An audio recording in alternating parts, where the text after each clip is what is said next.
Hello. Welcome to episode 35 of the Great Canadian Hockey Podcast. On behalf of myself, James Parisi, and my co-host, Aiden Sarah, we are stoked to have you guys on board. Speaking of my fantastic co-host, how are we doing, fella? Good. This is the obviously because this is my life. This is my day off singular because there was a Bulldogs game last night which they won. Then I got to watch the rest of the Canucks game and now this is the only day I don't have to work and then we're back tomorrow. Yay. Back to the grind, back to the grind. The grind doesn't stop, Aiden. I think there were all those memes about the grind not stopping, and as kids, we didn't know that it in fact does not stop. It keeps on going, whether you like it or not. And it's a not most of the time. Well, we have an obscene amount of hockey to cover because we just had an interview pod last episode for the most part. And yeah, we preemptively warning all of our listeners. I mean, they've already seen the length, the minute count.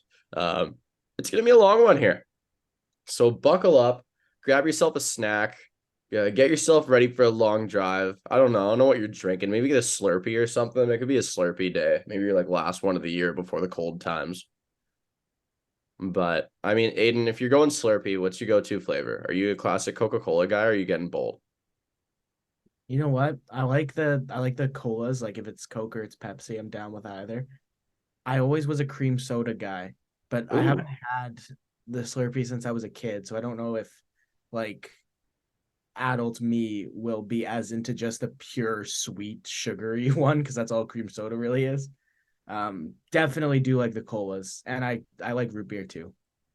Okay, I think the cola or like Coca-Cola or Pepsi, I think those are the most dependable ones, but I'm gonna go bold here and I have zero I don't even drink pop. I have zero desire to have a Mountain Dew of any kind. But you get a Mountain Dew Slurpee of like a Baja Blast or one of those other sub flavors.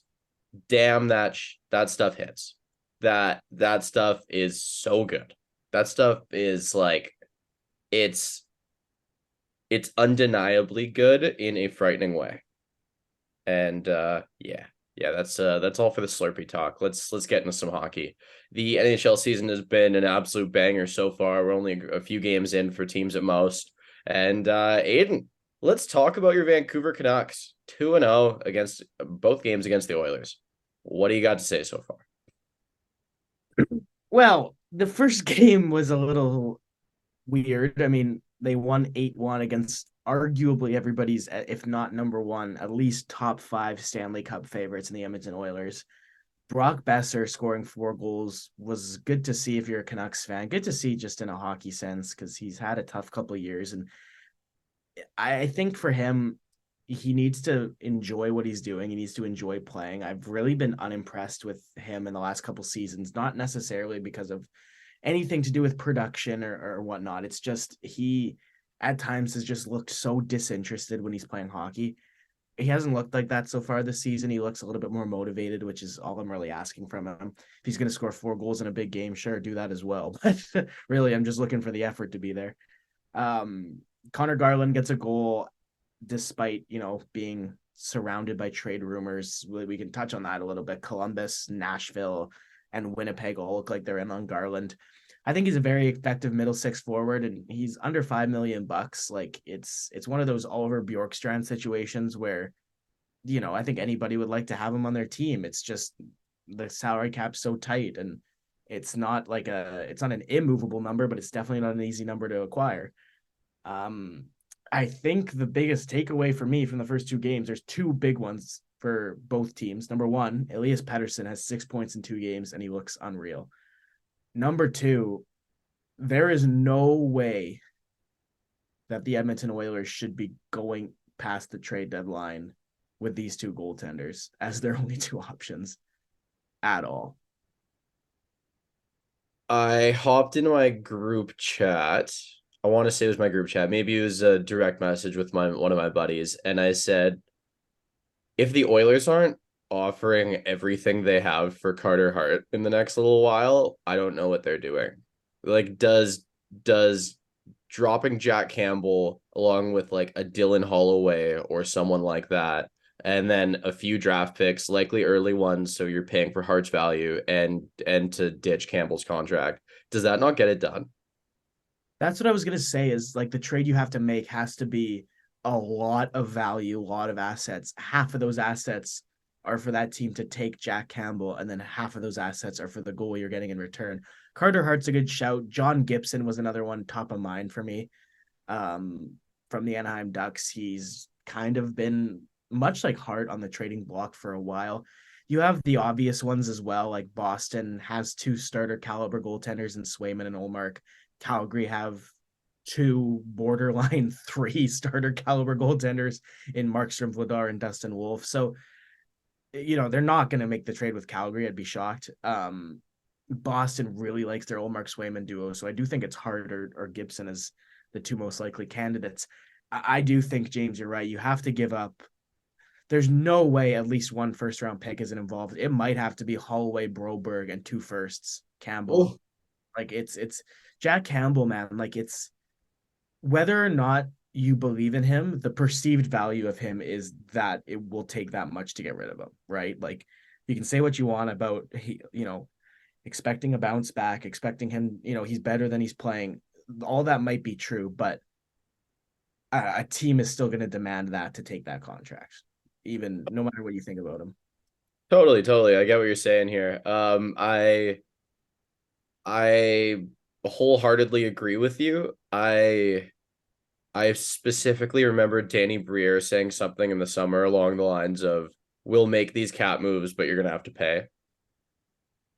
And I don't see him buckling on that. I see him committing to that pretty hard. So, I mean, on either of those two games, anything else you want to add specifically? I was just going to say all of Danny Briere's summer moves have shown a very, very capable general manager so far as well. Yeah, I mean, the first game was just kind of Edmonton getting smacked. Vancouver played a very good game. The second game, Edmonton outshot Vancouver 40-16. James, I don't know if you missed that. That was not like a close game in the way it was played. But you know what? If you want to be a playoff team, those are the kind of games you have to win. If you're Vancouver, backup goaltender in net, getting outplayed by a bunch of superstars, it's the most successful teams often are the teams that can just find a way, and the Canucks found a way. So positive start for the Canucks playoff train. Edmonton, like I said, goaltending needs to be addressed. I think their defense, likewise, like Matthias Ekholm continues to be the only one on that defense core that looks above average at actually defending. So I do wonder if there's a move to be made there as well. Let's go to Colorado though, because much like Vancouver, they're 2-0, and much like Vancouver, they have a European superstar that looks like even more of a superstar than he already has been, which is a high bar that Mikko Rantanen has exceeded to start the year. Makar and McKinnon have been good, man, but what I've seen out of Rantanen has been otherworldly. Yeah, it's having watched both games, it's very much done by committee with all the big guns, and they're playing heavy minutes, like very, very heavy minutes. Anytime I swear at times they're on every other shift. And by they, I am talking about some combination of the deep pair of Cale Makar and Devon Taves, and then McKinnon, Rantanen, and then either Lehkonen, Drouin, or Nichushkin, whoever's on there, even Ryan Johansson when he's on the power play. Yeah, it's been damn fun to watch, I must say. So first of all, it started with a game against the LA Kings, 5-2 win. The big guns very much shined. Mikko Rantanen 4 points, Cale Makar striking on the power play. It's Jonathan Drouin's first assist in an Avalanche sweater. Things are looking really solid. Guys are working extremely hard, and they feel so motivated. Like from a team that was just torn apart by injuries last year after winning the cup, it just seeing that motivation and work ethic on ice. It's not that they weren't working hard last year. It's everyone seems dialed in, like almost angry about last year per se. Um, every time they step on the ice, it's let's make something happen. They've been dominating possession nonstop. And that takes us to last night. That would be Saturday night. For those listening on Monday, Tuesday, sometime throughout the week. They won against the San Jose Sharks 2-1 in the shootout. And you see a 2-1 score and you think, maybe a close game. No, they outshot the San Jose Sharks 52-21. But Mackenzie Blackwood had the game of his life. Cale Makar scored with less than a few minutes left. It was edge of my seat the entire time. I got to the point after watching most of the game where I hit the third period and I was like, we need some luck. And I pulled out my autographed Nathan MacKinnon picture and hung it up for a sec. And then I put on my MacKinnon jersey and I was like, we need some mojo. Apparently, my mojo helped because, yeah, Kale scores and then goes to overtime. Both teams went on the power play briefly, 4-on-3, some solid chances on either end, but ultimately it was a very, very disgustingly nice shot off the posted in from Mikko Rantanen in the shootout that seals the deal. But props to Mackenzie Blackwood. You know, you're signed by a bottom of the barrel team to basically be a whipping boy for the entire year. And much like Carl Vizmelka last year, this guy is giving it all he's got. You know, if the rest of the season he doesn't have very many other great performances, he's got this to hold on to. The guy played a damn good game, and I hope the Sharks took him out for a nice dinner. Honestly, I hope they treated them well for that because he held them in so much longer than they should have. On the Avalanche themselves, it's kind of a dream scenario, but say playoffs roll in and they add Nikolai Kovalenko comes over from Russia and Landeskog is able to play after being injured for 2 years straight. That top nine is disturbing, just absolutely disturbing. I'm a big fan of Ryan Johansson so far. The guy's very tactical with everything he does on ice, and I knew he was good at faceoffs, but the Avalanche have been deploying him in every faceoff they have to win. Even in overtime, he was out for the first draw and then immediately went to the bench. I mean, I've seen teams do that in the past with their face-off aces, but it's pretty cool. I haven't in my time being an Avs fan, it's been a lot of years since there was a guy that they were like, okay, we need a face-off win. We're putting him out there specifically for that. So that was pretty cool to see. Like I think back to a decade ago when teams would acquire a guy like Antoine Vermette specifically because he was a face-off ace. And yeah, it's pretty cool to see. I like that. But yeah, heading out of Colorado. It's time for some Toronto talk. Let's talk about the Toronto Maple Leafs. And Austin Matthews is off to the races with 2 hat tricks in his first 2 games. William Nylander looking unbelievable in a contract year. What do you got, buddy? Yeah, honestly, like William Nylander to me has, if you didn't like Nylander for whatever reason before, and I know a lot of people were really upset that he held out that 1 year and then had a bad season, like the entirety of Eastern Canada just hated him for a while after that. But I feel like in the last 2 seasons, he's proved everybody wrong. And his start to this season, he looks like when you see him on the puck, he looks like a guy possessed. He looks like you would need a SWAT team to stop him from getting the puck where he wants it to go right now. He is so motivated, and I kind of touched on Brock Besser needing that, and I think William Nylander is the same way, where if he really wants to be there and he really wants to score, you're going to struggle to stop him. And Austin Matthews is going to take all the plaudits, and yeah, 2 hat tricks in 2 games is hard to top. And the fact that, you know, after he scored 60 goals, he kind of not only regressed last season, but in more games played, had 20 less goals and 21 less points. Like that's, you know, like for him to now start the season this way, because at the end of the day, if you look at Austin Matthews, like the 60 goals kind of looks like the anomaly in his career, right? He had never been a 50-goal scorer before then, hasn't been a 50-goal scorer since. He had never been a 50-goal scorer, but like shortened season / injuries on pace for like very, very easily clearing 50. Yeah, that year that COVID cut the season short, he probably would have hit it. Him and David Pastrnak both had 47.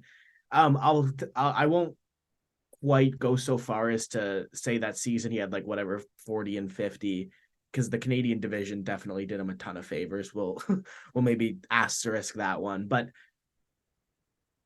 I think he's on a mission right now to prove that the 40 goal 85 point season was the anomaly, right? Like he wants to score 60 again and he wants to drag the Leafs through the second round, and he looks very motivated in doing that so far. Toronto look good. Like we kind of said it all summer. Like I've been saying it that this is their best chance. This year is their best chance. Will have other teams surpass them soon. Maybe not next year, but in the next few seasons, the Ottawa Senators, Buffalo Sabres are catching up. Montreal Canadiens, they can see them in the rearview mirror.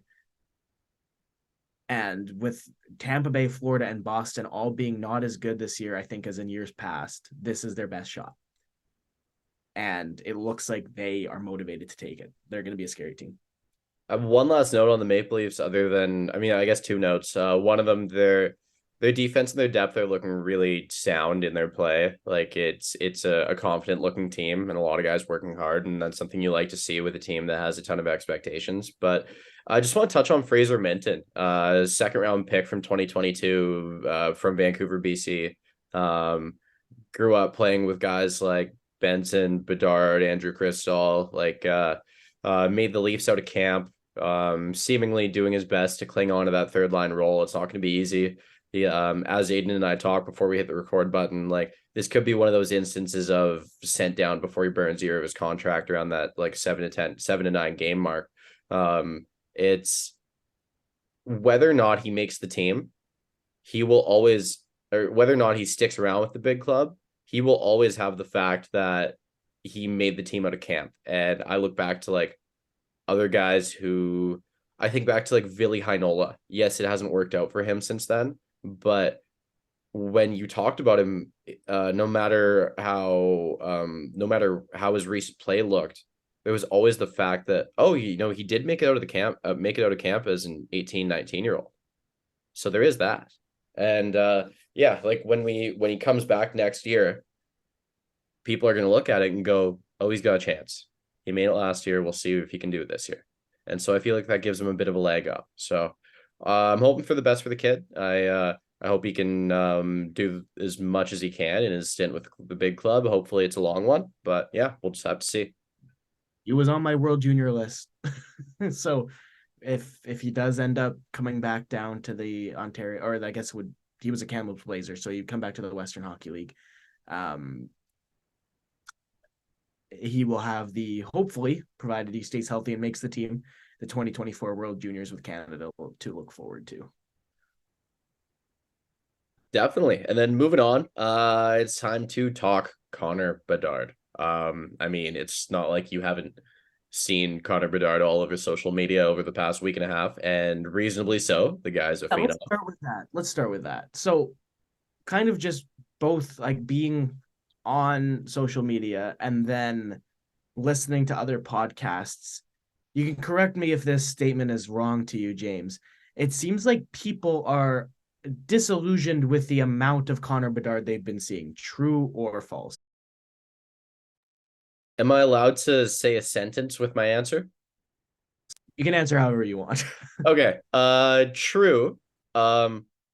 True, but not unreasonably so, because I understand being disillusioned because Connor McDavid was a rookie in the social media age. So was Austin Matthews, and we did not get this kind of coverage. This is the first time we've had this kind of thing. Yes, social media is a beast that continues to grow, and the way it does grow is somewhat unprojected. It's always foreign territory we head into as it grows bigger and bigger. But yeah, we've never seen this kind of coverage of an 18-year-old before. It's never happened. Okay. I will say there's never been an 18-year-old like Connor Bedard before. Like I know how dominant Connor McDavid was for the Erie Otters, but man, Connor Bedard was basically like he was a must-see attraction throughout the WHL. He would go to rinks and they would sell out because he was coming, right? In the WHL. Connor McDavid didn't do that in the OHL. He didn't. That's a fact. Here's another fact. Connor McDavid in in his draft year at the World Junior Championships was it's hard to say overshadowed because he was a very good player on a very good team, but he wasn't a first liner. He wasn't the MVP. They were stacked. They were stacked. He wasn't the best player. 3 goals and 11 points in 7 games is very respectable for an underager. Connor Bedard is a draft eligible, set record, scored 9 goals and 23 points in 7 games. He was the best player in the tournament by far. Like, I really, and James, you can see what I wrote about it in the rundown. I really don't like the fact that there's criticism about this. Connor Bedard is the best prospect we've ever seen. I'm not saying he's going to be as good as McDavid, but he was better in the WHL than Connor McDavid was in the OHL. He was better in the World Juniors than Connor McDavid was in the World Juniors. Not to mention, and this is kind of just me personally, his character seems like the perfect hockey player to me. He is exactly who I want on my bench if I'm coaching. He's exactly who I want on my line if I'm playing. He is exactly who I want wearing the C if I'm a fan. He's exactly who I want in the press conference if I'm looking for an interview. He like he is a team before me guy. And to me, I don't see anything wrong. I see nothing wrong with the next best player in the NHL after Connor McDavid from the biggest and best hockey country in the world getting the attention that he quite frankly deserves, honestly. And I kind of like it kind of seems silly to me that like I think NHL fans will always complain about coverage of players because if we weren't seeing anything about Connor Bedard, there would be criticism about that. So many times we hear fans criticizing the NHL for not exposing their players, right? Not having their players show their personality. Well, okay, so why are you complaining about this now, right? Like he is the new face of the league. He will be if he's not already. He's in one of the biggest American markets. He's arguably already their best player. And sorry, I've been talking this whole time. I haven't actually talked about how the kid's been playing. He's been playing really well. He's playing pretty much exactly what I expected of him. He's going to get soaked in the face-off circle the first little while because rookies generally do. And he has been. He's played pretty well in his own zone, which is kind of my big thing with him is he's just going to need to learn his 200-foot game. Like we saw Austin Matthews come in the league and suck defensively and then turn himself into a Selke caliber forward. Bedard, obviously that's the part of his game that he needs to work on. I think he's looked pretty solid. He's scored, he's got a couple assists, and he's been impactful. I hope I continue to see him. He's already on the way to being like close to my favorite player in the league. That interview after the gold medal game, man. Like I've mentioned it on this podcast before. That's my that it's gonna take a lot. Connor Bedard has to do a lot wrong for me to not have a lot of respect for him just because of that. 17-year-old kid who just broke every Canadian World Junior record, asked about it and saying, we're not talking about me because we just accomplished this as a team, right? That's the perfect hockey player. Yeah, everything you just said, totally. I mean, I'm not as big of a fan, but that's not saying I'm not a fan. He's just not one of my favorite players in the league, and like not in that really that track yet. That's usually reserved for guys I'm very, very like particular about. Like I've odd favorites, right? But just on the favorite interviews topic, I kind of just want to mention my two favorite. My two favorite are both post-game playoff interviews in the NHL. It's kind of a dead heat right now. It was McKinnon saying we haven't won anything after getting eliminated by Vegas and just pissed off, just not happy. And then they go and drive their way to a Stanley Cup. That was awesome. And then my other one is Kucherov with his shirt off and the beers in front of him, talking about just like Montreal celebrating after getting one win and then talking about Vazzy. I think that one was just quality. That one was very, very enjoyable. That was just like must see content on an entertainment standpoint, whether you're a hockey fan or not. But Moving on from the Bedard train, unless you have anything else to add. No, just my advice to people is enjoy this, right? Like this Yeah. is I don't know like how often we're gonna see somebody this good, right? Like it's been 8 years since there was somebody this good. And then there was 10 years between that guy and the previous guy that was this good, right? Like that's just a fact. So enjoy it because it might be another 8 years. Now, Gavin McKenna looks like a pretty good player. Maybe it's 3 years, but still enjoy it because there's a chance this doesn't come around too often. Totally. Yeah, just while we're in this area, I kind of want to quickly shout out Jonathan Huberdeau. This is a guy who in 21-22 with the Florida Panthers, extremely dominant, 115 points in 80 games, just a monster out there. Disappointing playoffs, 5 points in 10 games, knocked out in the second round, and very clearly manhandled. It's well, that the team was manhandled per se. It was a tough one, and then he gets traded to Calgary, and Calgary ends up in disarray, and he puts up 55 points in 79 games, very clearly not meshing with Daryl Sutter's game, much like a lot of the players that year. And this year, he's wearing an A, and he has 3 points in 2 games to start the year. A very small sample size, but the guy just looks ready to play. And there were a lot of things that came out about when he was in Florida. He was the guy that would call new players and take them out for a meal, get them acclimatized when they would get acquired by the team. He was the kind of guy that was getting everyone together, whether the team was on the road or whether the team had a homestand. He was a huge team guy. He was a big voice around everyone, and with the A on his jersey, and you hear that in the summer he was doing those kinds of things again. It's really nice to see a player of this caliber this excited again.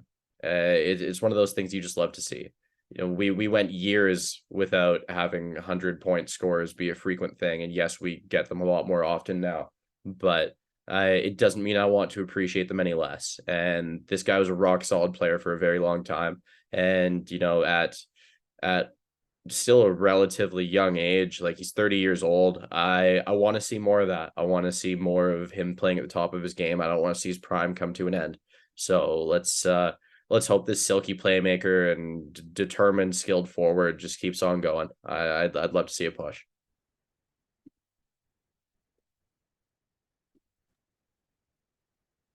Money, money time, a lot of money.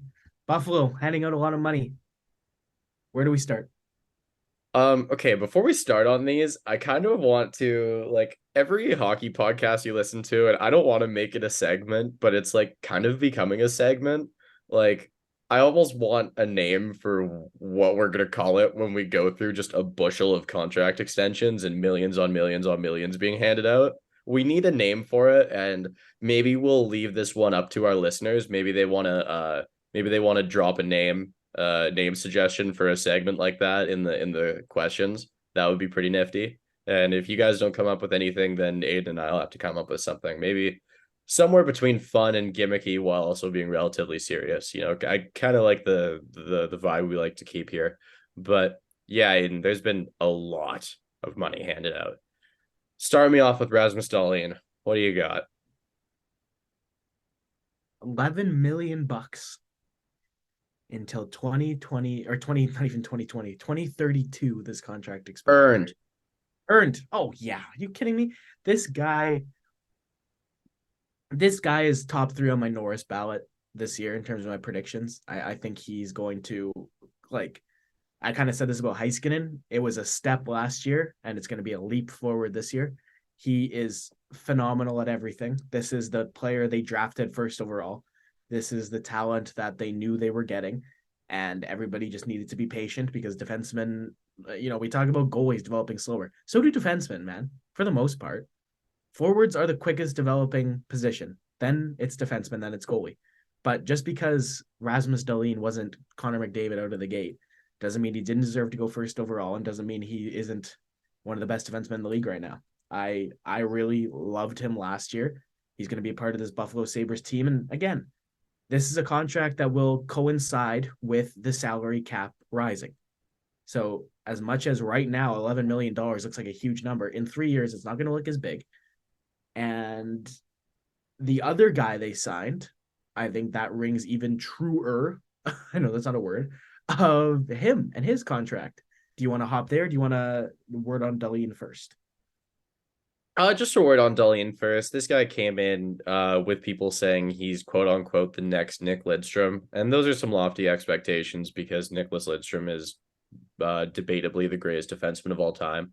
So, you know, it's not going to be easy to live up to that, especially on a team like Buffalo that had a lot of stunted growth for quite some time, especially early on when he was around. Um, you, if you haven't watched him much, flick on your TV to a Sabres game and enjoy. He is a staple on the ice in every situation. And he's a guy you want to watch, a guy whose game you want to get to know. Because when we eventually have Olympics again one day, this is going to be someone who is going to make Sweden extremely difficult to play against. So get acclimatized, get used to it. Rasmus Dahlin is sticking around, and so is his bank account. Moving on. $8.35 million awarded to Buffalo Sabres defenseman Owen Power. This is a contract given after 87 regular season games. He will become he was set to become a restricted free agent at the end of this season. He will make almost 8.5 for 7 more years. James, this one is a gamble, but I absolutely think it was the right choice. Okay, I'm glad you bookended it that way. I feel the same way.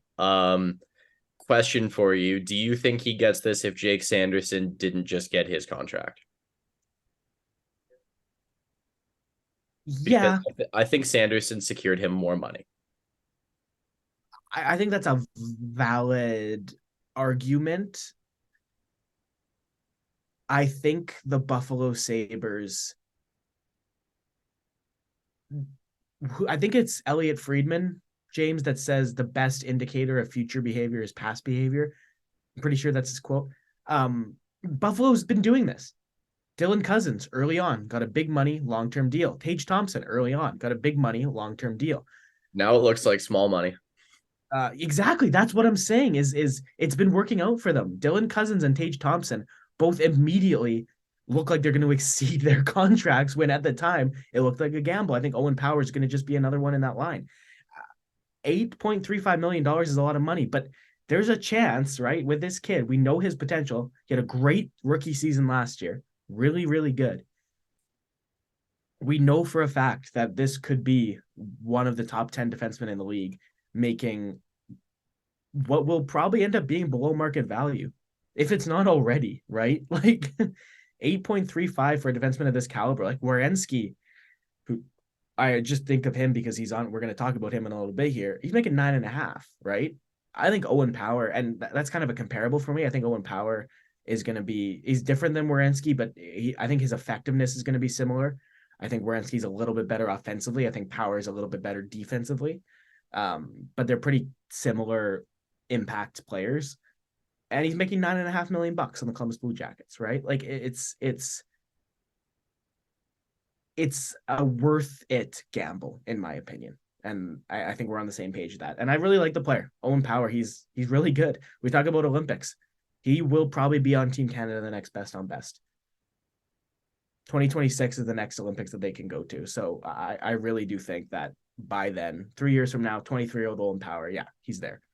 Left side for Canada, Devon Taves, Shea Theodore, Owen Power. Is that your prediction? Theodore's the question mark for me. I really loved him after those 2020 playoffs. I thought this was a guy that was going to win a Norris Trophy, and he hasn't been that. Right now, he hasn't been bad. I put those pretty high expectations on him, and I think the acquisition of Alex Pietrangelo also kind of reduced his role a little bit, which also kind of has to be taken into account. Theodore's the question mark. Honestly, James, you know who I'm going to put there right now? 2026, Bowen Byram, Devon Taves, Owen Power, Bowen Byram. That's my three left-sided defensemen. That's awesome. I love it. I really like that. Byram, and I really he's he's very good at everything you need a defenseman to be very good at. Like he's not the best offensive defenseman in the league. He's not the best defensive defenseman in the league. He's not the best transition defenseman in the league, either offensively or defensively. But he does everything really well. Like there's nothing to complain about Byram, except for the fact that like you're really scared every time you see him take a hit because he has had so many injuries. That's the only negative about him. And he's only making 3.85 million. Yeah, there you go, Joe Sakic. Yeah, that's all good fun. I guess let's keep moving on through this currently unnamed contract segment we have to one of the defensemen we just mentioned, Devon Taves. I have a lot to say. You want to start us off? Sure, this was also earned. Like I think this was coming. Like he was on a bargain of a deal. Only I think 4.1 million bucks, I'm pretty sure, to be one of the best defensemen in the league. Like he's awesome. He's an awesome player. And he's one of those tier two to NCAA guys, late bloomers after he played 3 years at Quinnipiac, 3 years in the American Hockey League or 2.5. Makes that Lou Lamoriello of the New York Islanders team who had such a strong defense, and they can't afford him, so they move him to Colorado for a couple second round picks. Probably one of the best trades we've ever seen Colorado make, and that's a high bar. Um, and yeah, he again, he's kind of like Bowen Byram, where he does everything really, really well. Everything defensively, offensively, in transition, both defensive and offensive. Like he checks all the boxes and he checks them all at a very high level. And he's perfect for Makar, right? If you're not playing them together, you have a second D pairing with at least one guy that can do everything right. There's nothing wrong with that. And yeah, I think him and Makar are my number one D pairing on a Team Canada in the next few years. Like the only negative for me on this Devon Davis deal is he's 29. So it has the potential to age poorly. And we'll get to contracts potentially aging poorly with these Winnipeg ones that we'll talk about soon. But like Dahlin and Power are still like what 23 and 20 respectively. So those long-term deals, there's a chance like Owen Power after this 7 years, he's going to be 27. He could sign another big contract at 27, right? Whereas Devon Taves, this will take him to, he will start regressing on this contract, and that's always a risk. And I know you're going to have a lot, so take it away. Definitely. So my appreciation for Devon Taves knows no bounds. This guy is like the glue that holds that decor together. A lot of teams you'll see like an incredible elite talented offensive defenseman and not enough reinforcements, and maybe they're just played with defensive stalwart. Devon Taves is not only that defensive stalwart. As you said, he can do absolutely everything. He's depended on in every situation. And so you spoke to regression at the end of the contract. Totally. You know what? He's going to be 36 at the end, and you can't expect a 36-year-old to still be in their prime. The one thing that makes me confident it won't be a steep drop off and rather more of a smooth regression of gradual over time is that he doesn't play an overly physical game. He's very smart with his stick. He's very tactical in his defensive positioning and his gap closure. He doesn't have to bang bodies all the time. And so that kind of that brings the risk of injury down a fair bit.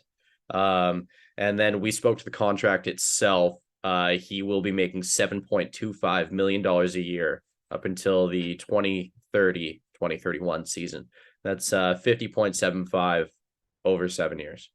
Not a ton paid out in bonuses, which is a little bit different. There's a 1 million bonus in 26-27, which is a little bit different from what you've seen as of late, whereas a lot of guys are fairly bonus heavy off the top. The reason that teams, well, players specifically do that is it keeps you protected from lockouts, right? You get your money up front and you don't have to worry about a lockout closed off season potentially restricting some of your cash flow. And you don't have to worry about any specific future escrow costs because to my knowledge at least, because you've gotten your check already. You're paying current whatever. And so I'm a huge fan of this deal. I mean, I honestly thought he was going to get 9.5 million on the open market. and probably over the same term, over 7 years. I think if it was a shorter term deal, he would have gotten a lot more cash. But as we've said, signed until 37 or 36, he doesn't really have to worry as much about that next deal. He's paid long term, and that's dealt with now. And whereas how that restricts things, we got another year until Miko Rantanen contract talks. So we'll see what that looks like. But yeah, huge fan of the contract. And the last note on it, the team absolutely loves this guy. He is a core player on the ice and in the locker room and in the fan base. That's kind of the holy trinity for a player. So like on the likability radar, he's at the top. So moving on from Devon Taves, because I could gush about Colorado players forever. Um, we have the pair in Winnipeg, and this came out pretty much in tandem. Well, actually, maybe just before our interview with our buddy Lucas Celli. This was unexpected. Aiden, take me to Winnipeg. Give me your thoughts. Hellebuck was a little bit more on the radar. At least I kind of thought so. Shifley came out of nowhere. Both of them will get identical contracts, paying them $8.5 million for 7 years. They're both 30. That's like right off the top. Like I kind of thought maybe I'd talk more before I got there, but I'm gonna go there. Like it's personally, James, I'm more confident in Connor Hellebuck than Mark Scheifele. I loved Mark Scheifele when he came into the league. He was I loved that progression of his career. Like he went from, like, a third line center, 34 points, second line center, 49 points, first line center, 61 points. And then, oh my God, 32 goals, 82 points 1 year. A couple years later, 38 goals, 84 points. In between, he had a season where he had 14 goals in 17 playoff games. Looked like that Winnipeg Jets team was destined to win the cup if they didn't run into the Vegas Golden Knights. Like, since that 18-19 season where they lost in that first round to the Blues, Scheifele, the only thing that I kind of think of when I think of Scheifele, the only thing he's been consistent at is kind of being inconsistent. Now, what's been consistent has been his production. That's what I will absolutely give him. Like, he's been a point per game player every year of his career, going back to 2015-16, except last season. He only had 68 points in 81 games, but 42 of those 68 points were goals, which jumps off the page at you as well. So the production's been there for him. And maybe I'm just speaking on like a gut feeling, James. I think he's got 2 or 3 years left at this level. And then the contract's going to start to age poorly. Like I think a 33-year-old Mark Scheifele making $8.5 million is gonna look bad.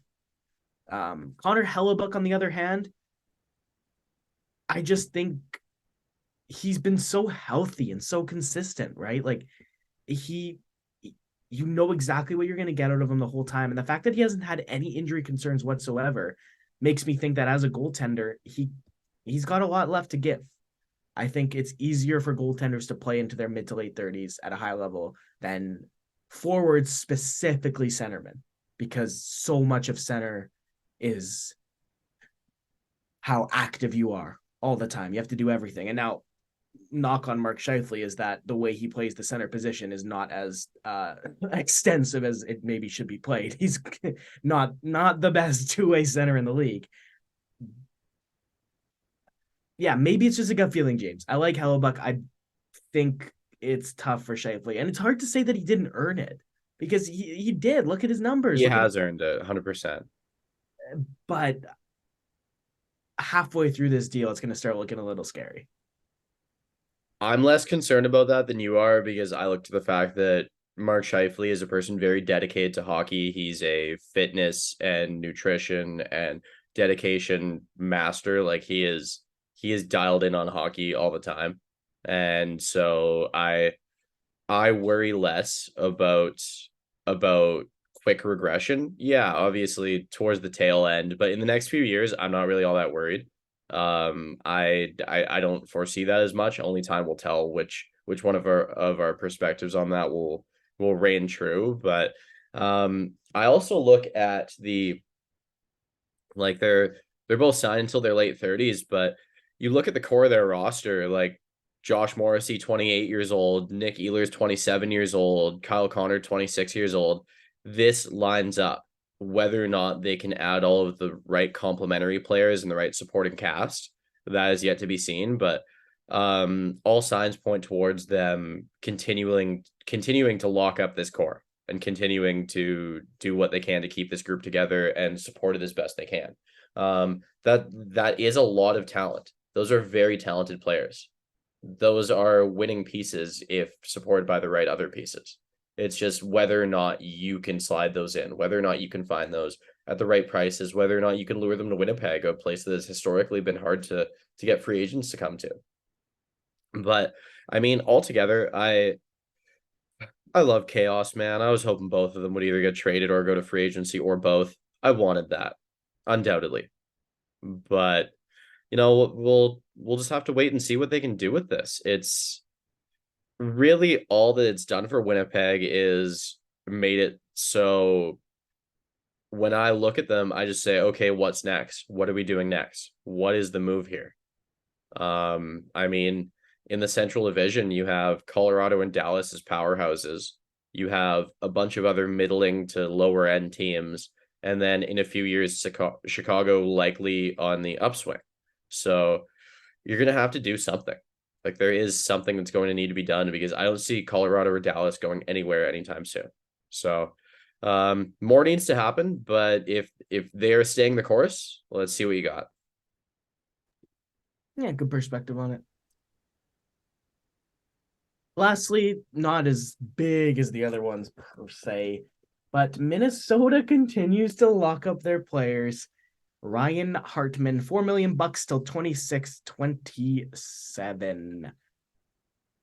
Little bit of a step back last year, but it was like 21-22 was an anomaly, right? Like 34 goals and 65 points. Like he had never scored more than 31 points and had never scored more than 19 goals at the age of 28. So it was always going to be hard to expect him to follow up on that. Still had a solid year last year, and he's kind of converted to a jack of all trades centerman.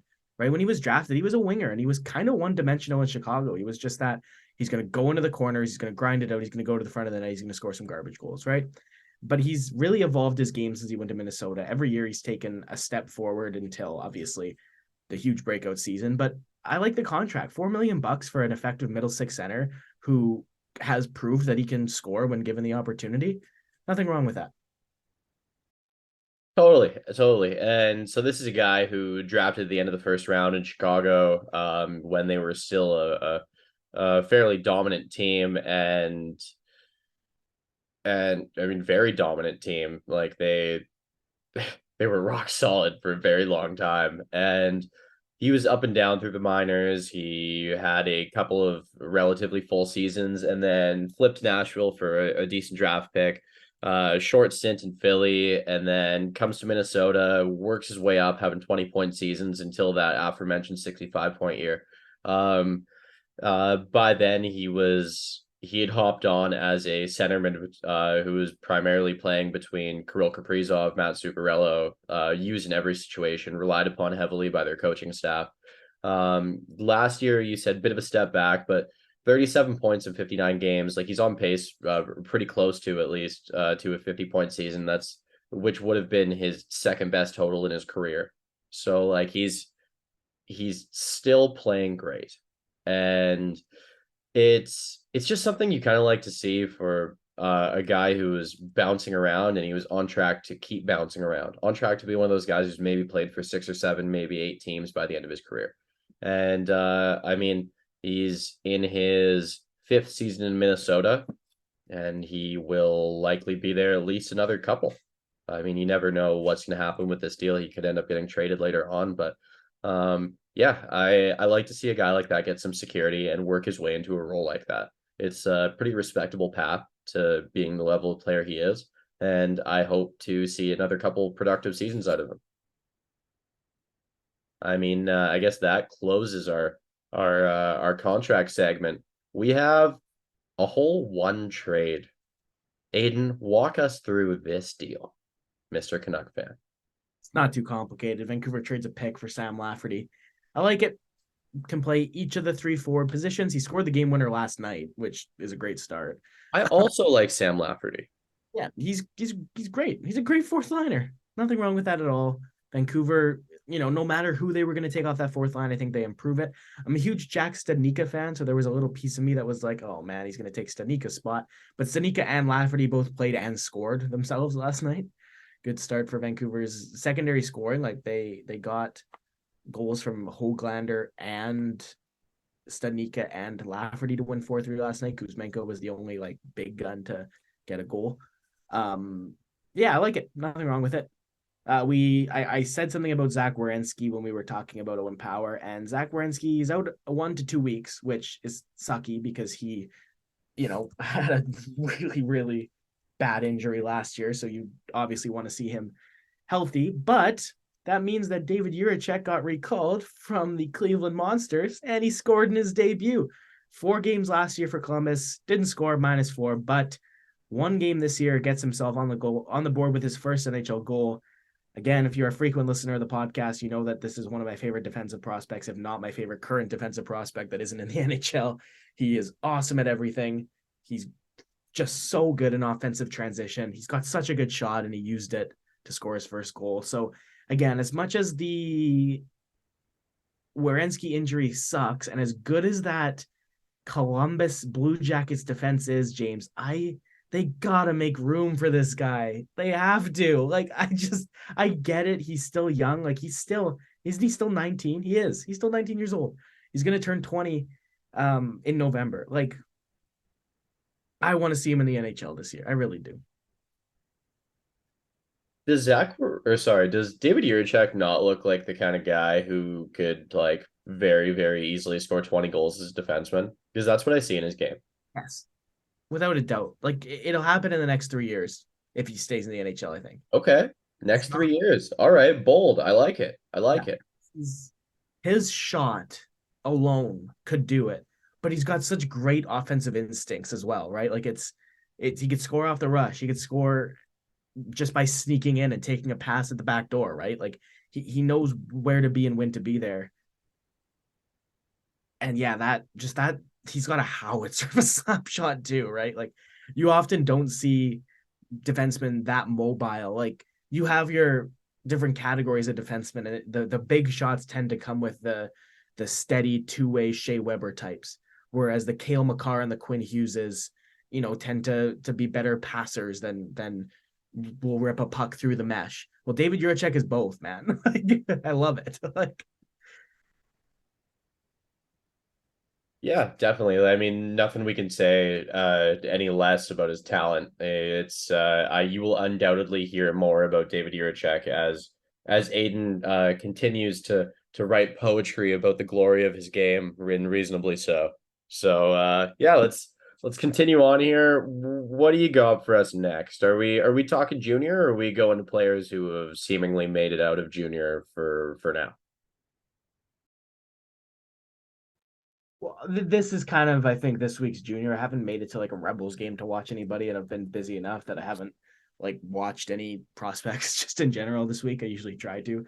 But yeah, some unexpected rookies that I didn't see making the opening night roster. Now, obviously, all these guys starting the year with their teams doesn't mean they're going to stay with their teams. It doesn't mean that they have burned that year of their entry level contract as of yet. The Toronto Maple Leafs have a guy on this list that has already gone down since I made the rundown. That's Easton Cowan, who has returned to the OHL.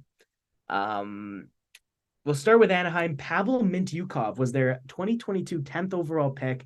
Very good two-way defenseman, can score goals, can move the puck very well. He's Russian, played for the Ottawa 67s last year, and he's played 1 game so far, -1. But for the Anaheim Ducks, it's hard, right? Because you look at that defense core, Jamie Drysdale, Radko Gudas, Cam Fowler, Ilya Lyubushkin, and then there's room. There's spots for the taking, and they sent Olin Zellweger down, which man, I'm telling you, I think Mintyukov stays. I actually think he's gonna stick with that team. I'm sorry that I don't have more to say about Mindukov, but Olin Zellweger, 2 points in his first game with the San Diego Gulls. He didn't suit up for them last year in the regular season, but he had 1 point one game for them in the playoffs. So that's 3 points in two pro games. Let's see it keep going, and he could very well get called up to the big club. I would love to see it. Would love to see him quarterbacking that power play. I do think he is a little bit more offensively gifted than Jamie Drysdale. Maybe not by a ton, but yeah, I would love to see the kid called up to the big club. I'm a big fan of his game. And Mintyukov, nothing to shake a stick at. I think he's going to be your prototypical steady Eddie. I think he is going to be a guy who is relied upon in all situations. Maybe a little bit of time on the second PP, maybe first penalty kill, maybe playing the second to third most minutes among your defensemen. He's the kind of foundational piece you need to draft beyond your big guns, and he could very well develop into he could end up being their best D. It could be a thing. I wouldn't be surprised if he did. And, I'd be stoked if he did because the other guys have a little bit more hype behind him.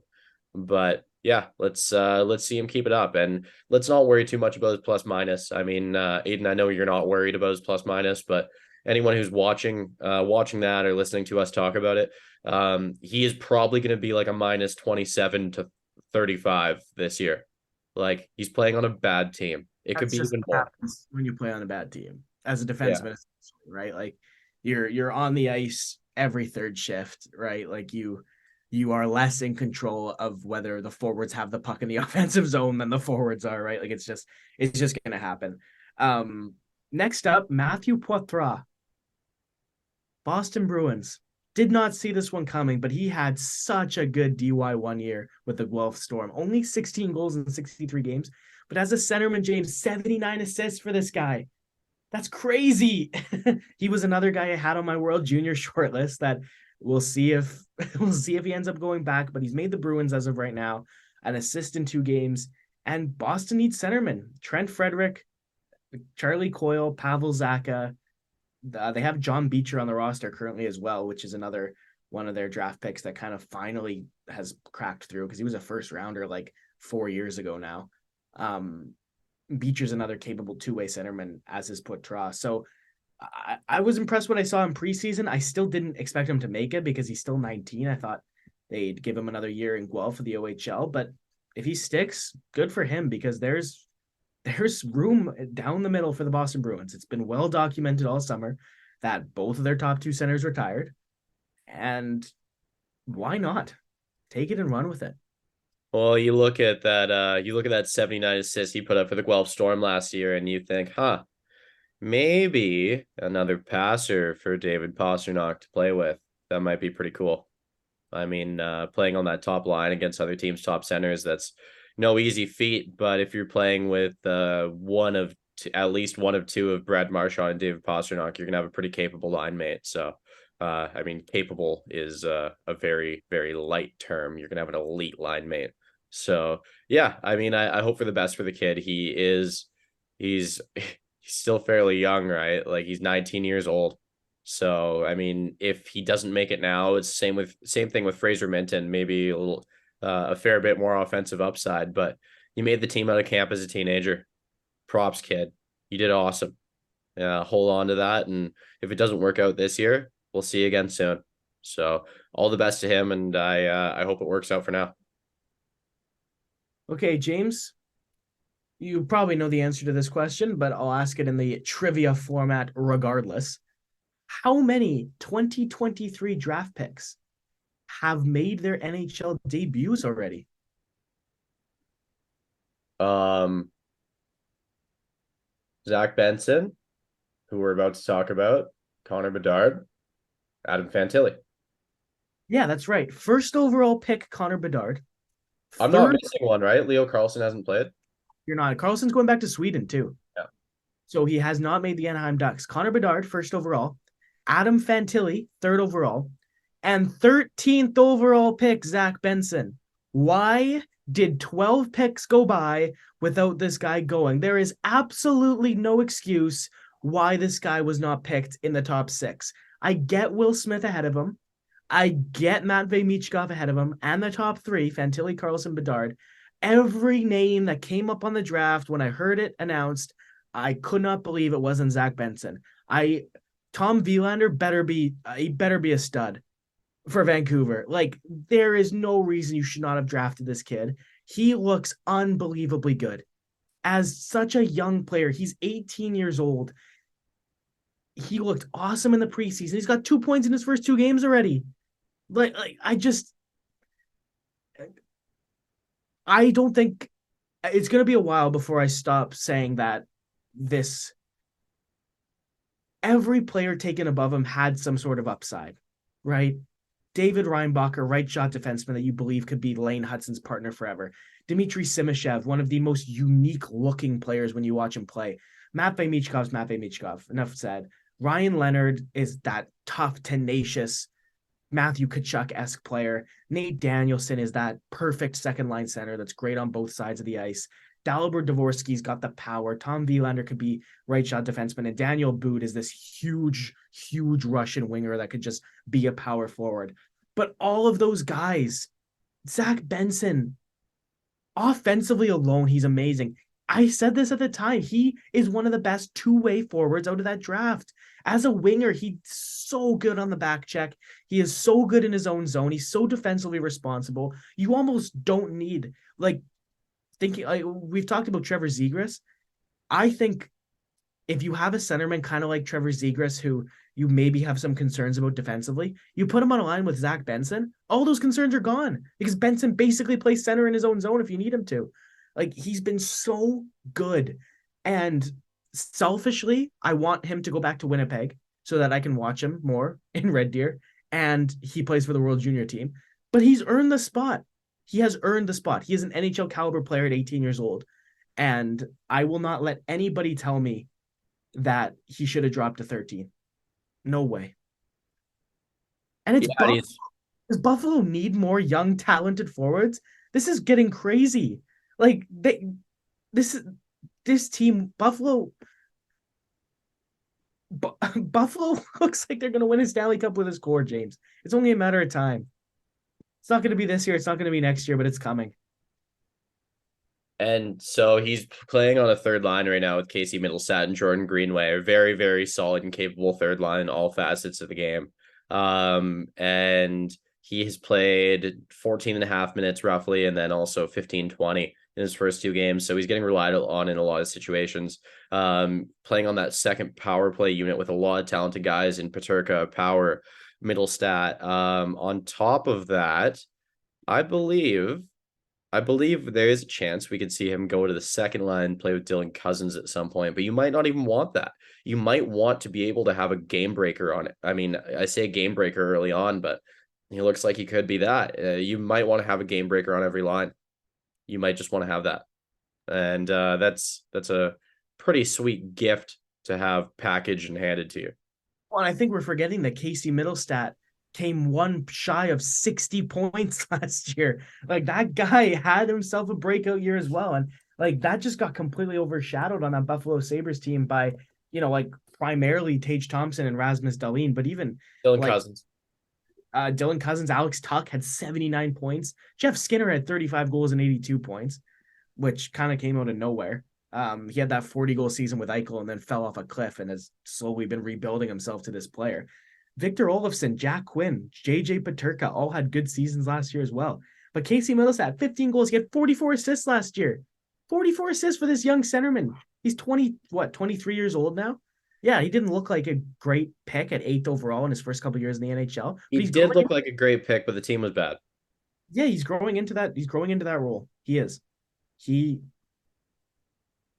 I think we see similar production out of Middlestat this year if he gets the opportunity to put it up. How wild is the fact that we have yet to see Yuri Kulich and Matt Savoy and Jack Quinn also in a short sample size?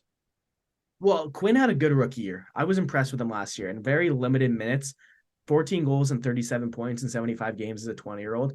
Not going to complain about that at all. Yuri Kulich is a good player. He Oh, isn't. I haven't even mentioned Noah Osland, another high pick. Kulich is good. Oslin is good, man. It's this Buffalo Sabres team. Like, But Savoy, keep saying Savoy. Savoy looks good, man. He looks really talented, and yeah, I another guy in Savoy that selfishly he didn't make the roster, so he's going to go back to Winnipeg. I'm selfishly happy about that because he will be a key impact player in Canada at the World Juniors this year as well. Oh, Isaac Rosen, 14th overall pick as well.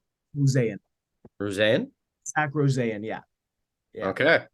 um, That's five more. yeah, all forwards, and their defense is set. You have Dahlin, Samuelson, and Power, and Yokoharu. That's a great four to work with to start. And then they signed Connor Clifton. They signed Eric Johnson. And I know those guys are kind of more your short term fixes, but and we haven't even said the name Devin Levi, who had a little shaky start to the year. You know, he still has room to grow. He didn't start superb, but he still has all the potential in the world. And you know what? Devin Levi is getting relied on this season like a starter caliber goaltender. You don't see that very often with players this young, right? Like Devin Levi in net is still only 21 years old. 21. Defenseman Ryan Johnson picked first round in 2021, 3 points in 2 games for the Rochester Americans. Start for him as well. Yeah. Like take your pick. Take your pick on like how much fun you're gonna have with all of these prospects. It is a very, very fun time to be a Buffalo Sabres fan. And not even just a Buffalo Sabres fan, a fan of hockey and a fan of watching players develop. Just tune into their games. They're always a good time to watch, win or lose. They are great to watch. And not to mention their social media. Jeff Skinner, Between Two Stalls. It's a play on Zach Galifianakis' Between Two Ferns. It is so fun to watch. I don't know if you've seen those, but they're great. Yeah, they're funny. Yeah. for the, sorry for the impromptu Buffalo Sabres segment. Well, and it all came from the fact that I'm not like I don't dislike Buffalo, so it's not like I'm frustrated that Benson fell into their lap, but it's just more of an embarrassment of riches on top of an already existing embarrassment of riches. And 12 teams letting Zach Benson drop that far is going to look really dumb. Arizona passing on him twice is going to look really dumb. I'm a huge Simashev fan, but Daniel Boot had no business going 12th for home. Sorry. Like, Was he not ranked like start of the second round? yeah, I think I had him at 31 when we did our mock draft. I think Jeremy had him a little higher, but still in the 20s. Yeah. Ugh. Kevin Korchinski makes the Chicago Blackhawks. 3 games so far. He's a -2. Again, bad team. Great year in Big Seattle fan of him. I like him.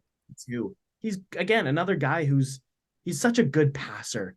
His Mm-hmm. head is always up. He's always like anytime if you watch Kevin Korchinski make a key pass, right? Not just like a little up the boards, whatever. If he has it in the neutral zone or he's in offensive transition and you see the pass, I want you to rewind and press pause the second before he makes the pass or when he's surveying the ice. You will never be able to identify a better option that he could have taken ever. He always makes exactly the right choice for the situation. He's he's a guy when they picked him seventh overall. I was kind of like, good pick, but you're rolling the dice, right? I thought in that draft, I was a big fan of Matthew Savoy. I thought it was a positional pick, right? And those always kind of make me a little bit hesitant, but it looks like it's been a slam dunk so far based on how he's played in Seattle. And I have a friend who's a Blackhawks fan who has told me that he's looked good so far and he should be staying. Another hit for Canada at the World Juniors if he stays. That'll because he probably would have. I would have put money on him wearing the C, James, if Shane Wright isn't there. Yeah. Um, I don't think Shane's gone. really, No, I think with last year for how many different sweaters that guy had to put on, I think they want him to have some stability. I think it'll be up to him. Mm, The relationship between Seattle and Wright is already a little bit bent. You know what I mean? right. So I think if he wants to go, it would be in their best interest to let him go. You know what I mean? Like they shouldn't in a relationship that's already had some fraying, you shouldn't deny this kid that opportunity if he wants it. That's kind of my Yeah, two totally cents. fair. Totally fair. Um, we'll kind of talk a little bit more about the World Junior stuff because at the beginning of the season, as you know, the pieces fall into place. Um, but quickly, it is. We'll just quickly wrap up on Fraser Minton. Great year last year with the Kamloops Blazers, 31 goals and 67 points, 57 games. I don't think he sticks, but good on him. Yeah, we already touched on him quite a bit earlier. I hope he sticks, and if not, take this with you and come back ready to play next year. Let's see it, kid. So that was the little segment on the rookies that have cracked opening night rosters, or some of the key ones. Alan Letang, who is a Canadian Croatian head coach of the Sarnia Sting in the OHL. He played professional hockey in Europe for a while, as well as quick stints in the NHL, 14 games between the Calgary Flames, Dallas Stars. Played 338 AHL games before playing the rest of his career primarily in Germany. So we have a new Canadian World Junior coach.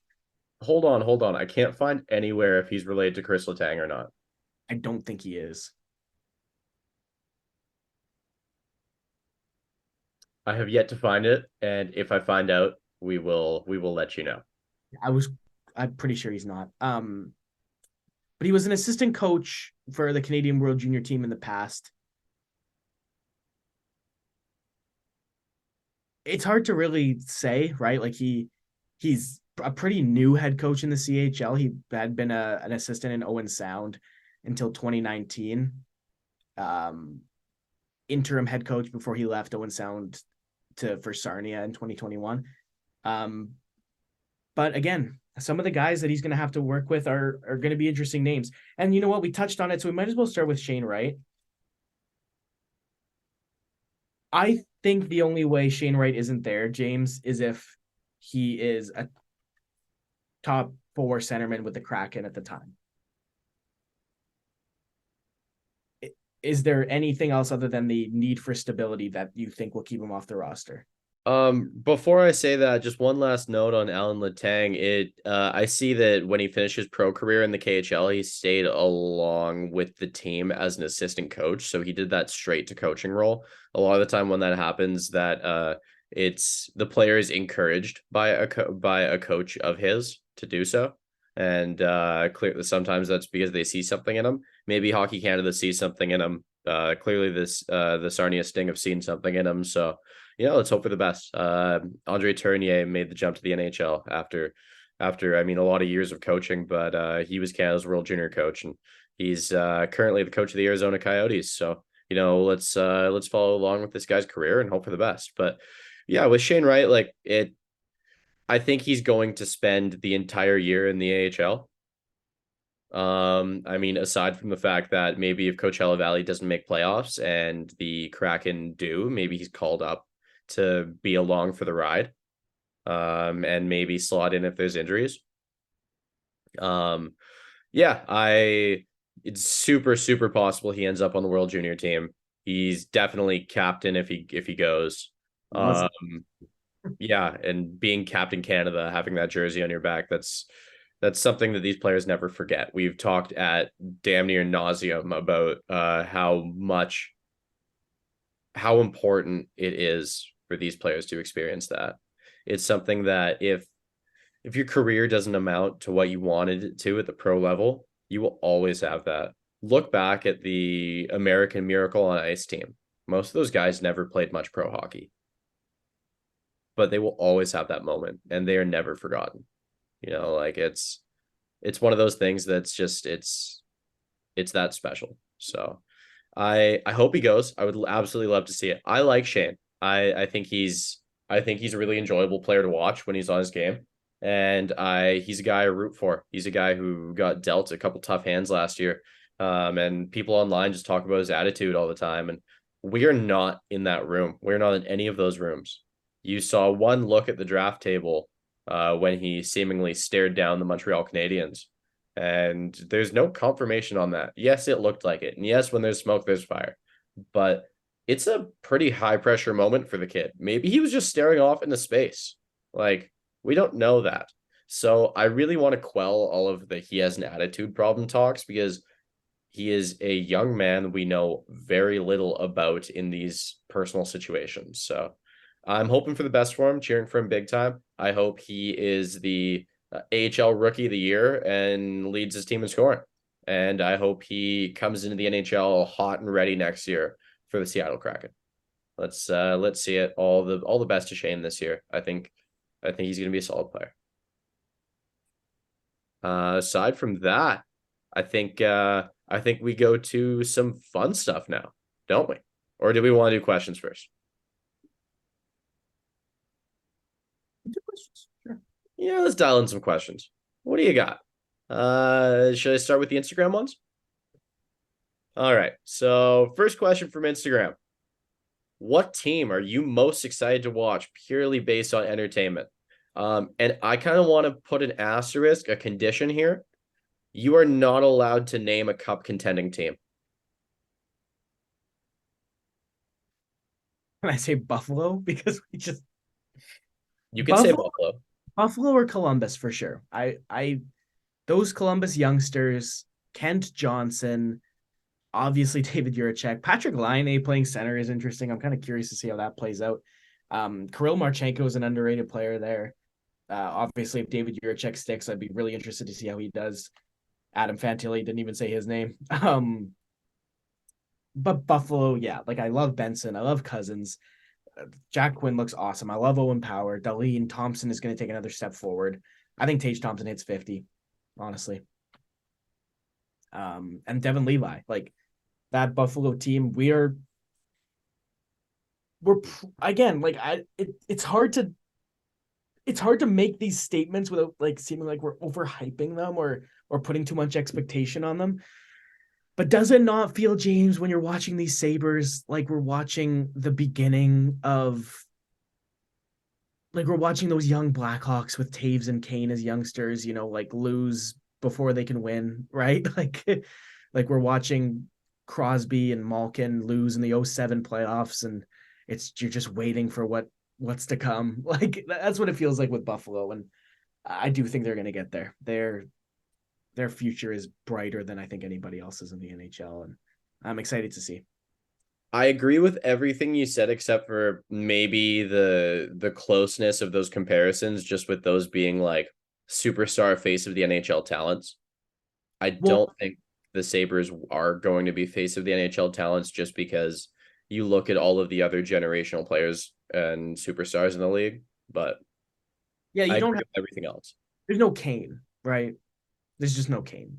There's no there's players that maybe are better at certain things than Jonathan Taves, but Jonathan Taves was in his own right such a unique and an amazing all around player that it's going to be hard to replicate.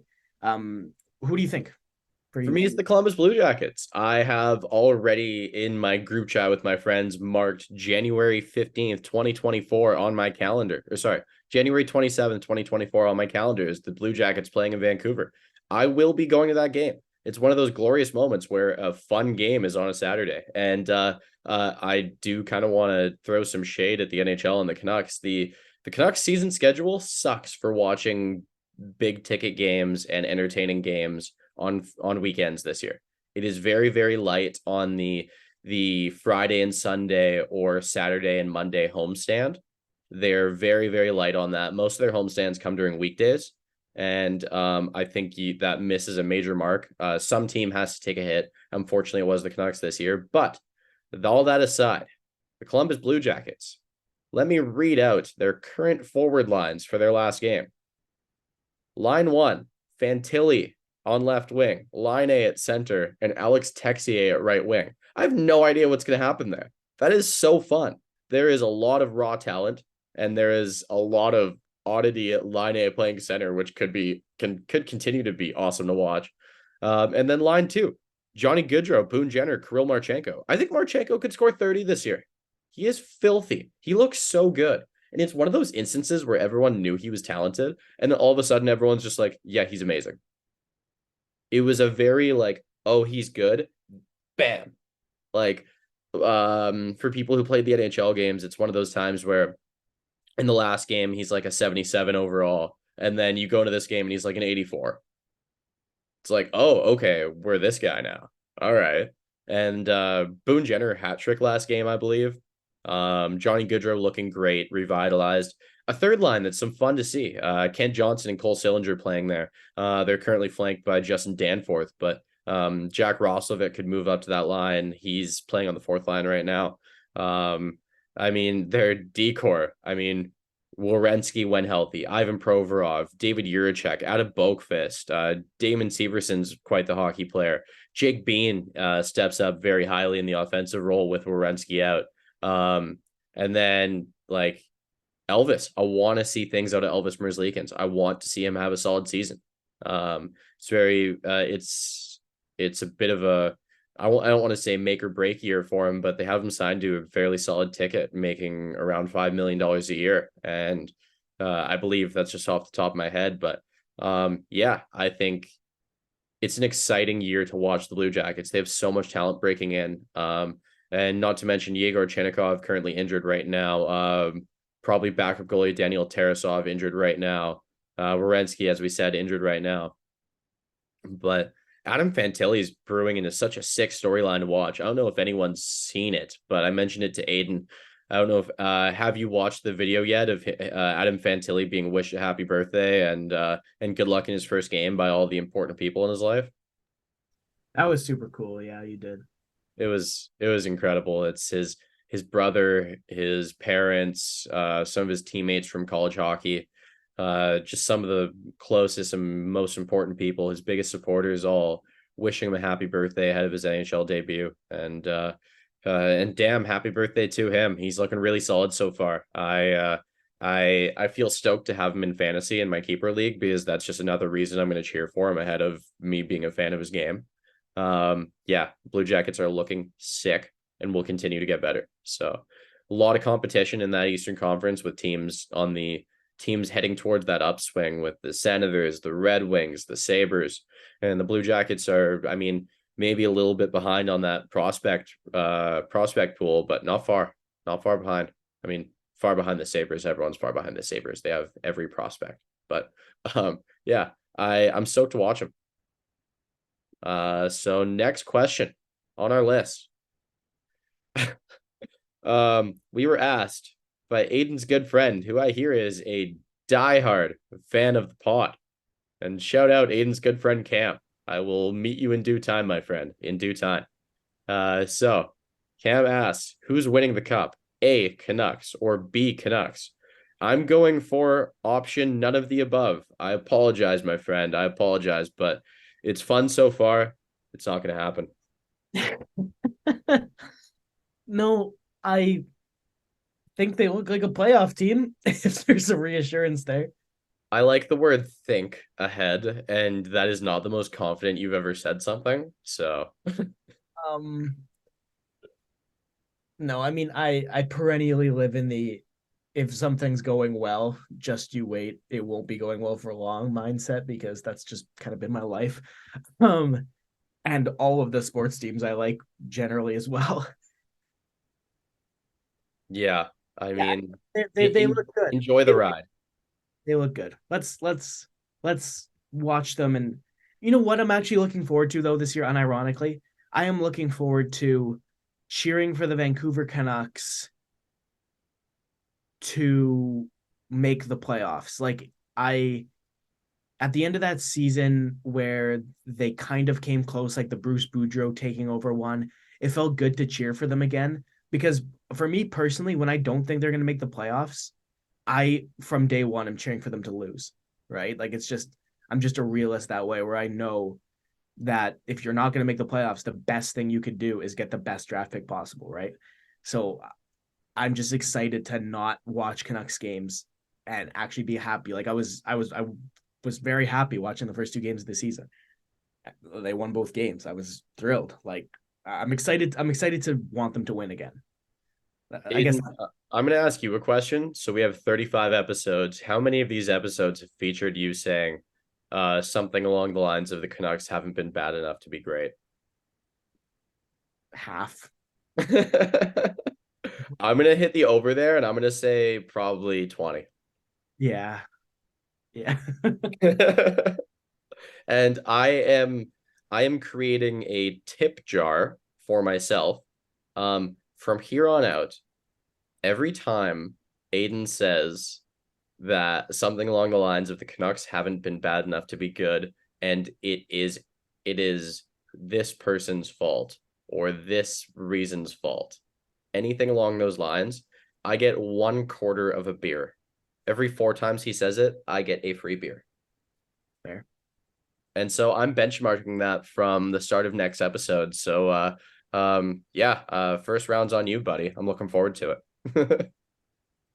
Yeah, so now we're heading to a few other questions here. Um, Most deserving and undeserving Stanley Cup winners. Aiden, I'm gonna let you answer this one first because I have a lengthy and passionate answer for that. Oh, okay. Because my answer, like, I was gonna take a really total cop out answer and say, like, at the end of the day, if a team wins the Stanley Cup, like, it's not like a World Junior, for instance, or a World Junior type tournament where it's 7 games. And especially, like, I'll use the World Juniors as an example. We've talked about it a lot already, and I'm in that mode already, even though it's October 15th.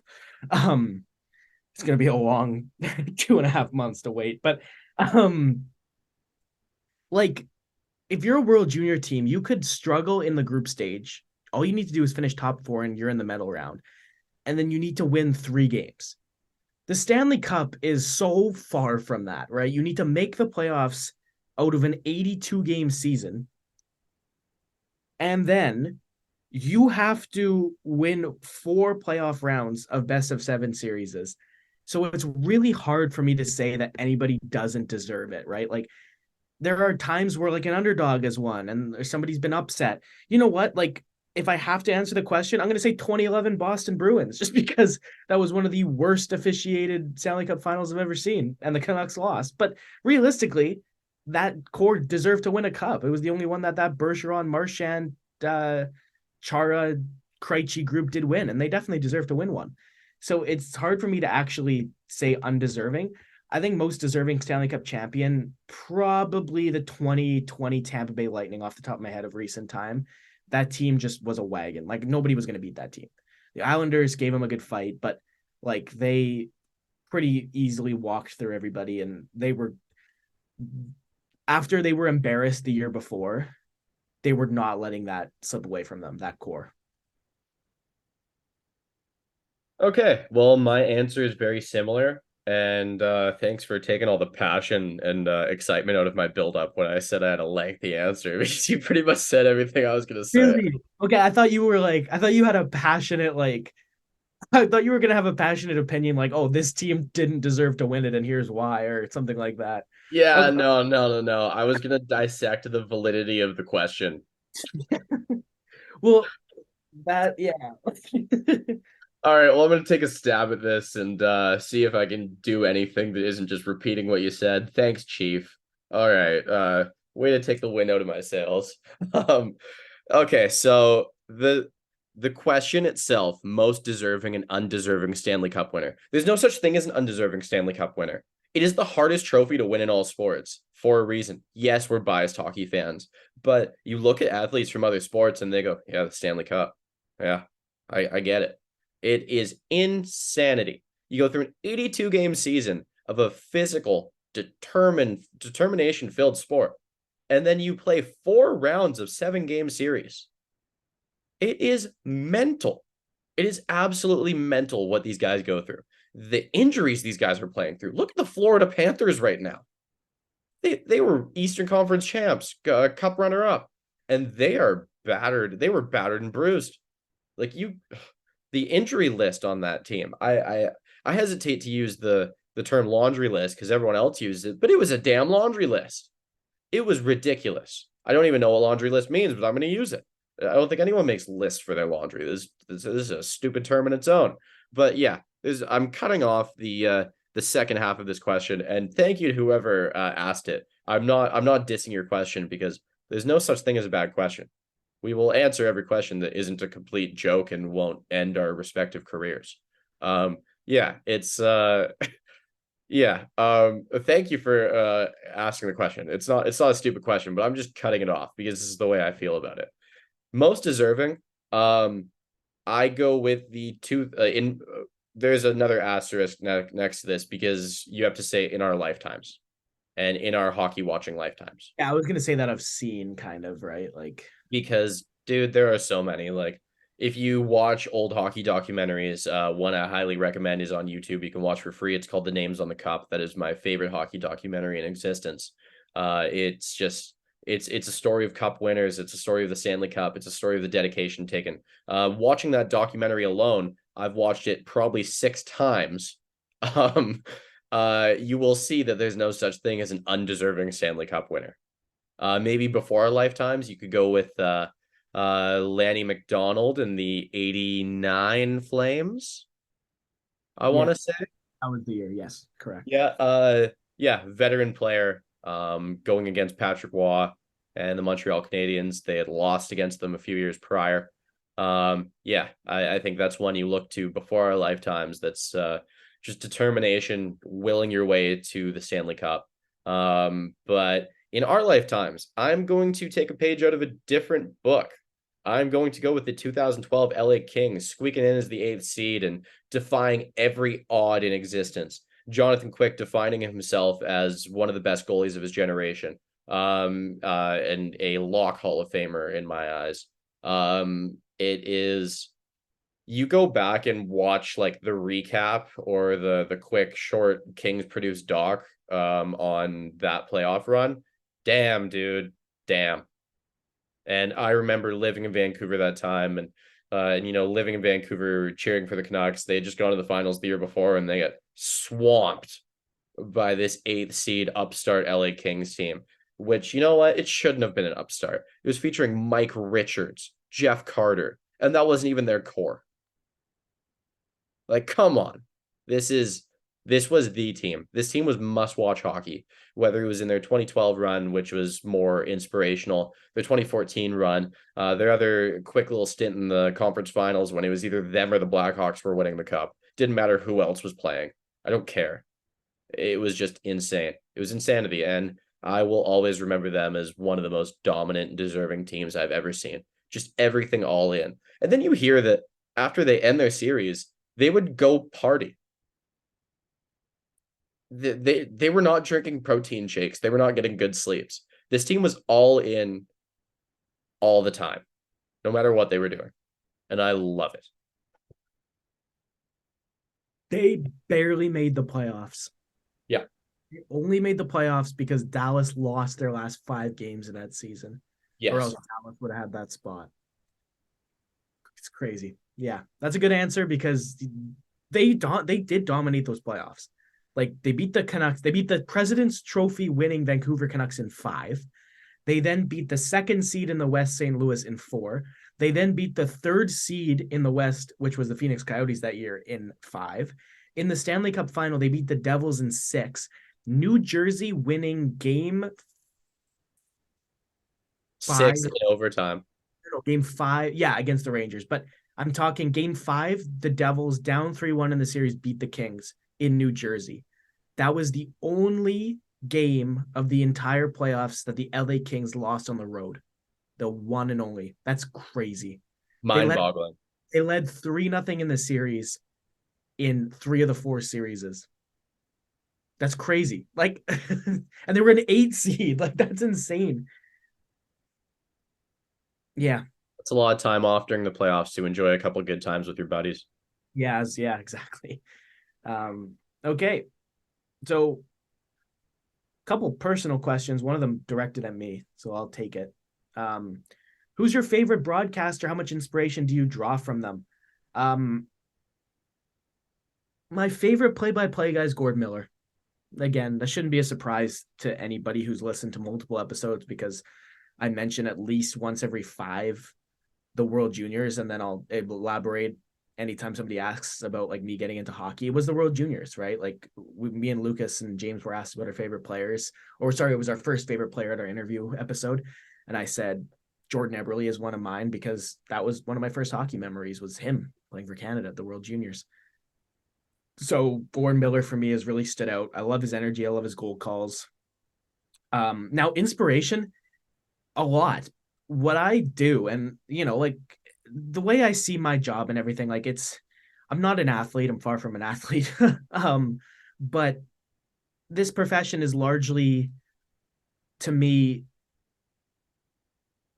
kind of like a sport where, well, you have the ability to go back and review your work and then put it next to other people's work. So I will absolutely do that. And in the week, if I'm just like writing something or I'm making a graphic or something like that, more often than not, it's it's either a hockey podcast, music, or what I'll do is I will find like full games on YouTube and I'll just throw them in my ear. I'll find commentators I like.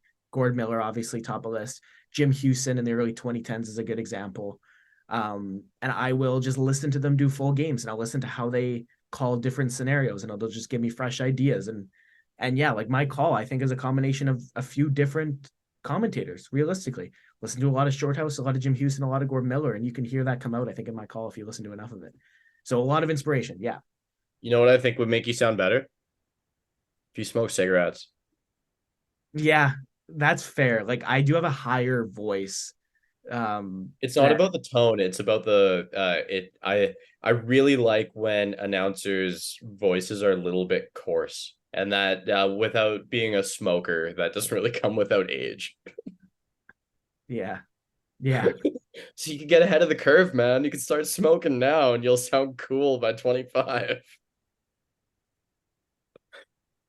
On Aiden's to-do list for New Year's resolutions, start smoking cigarettes.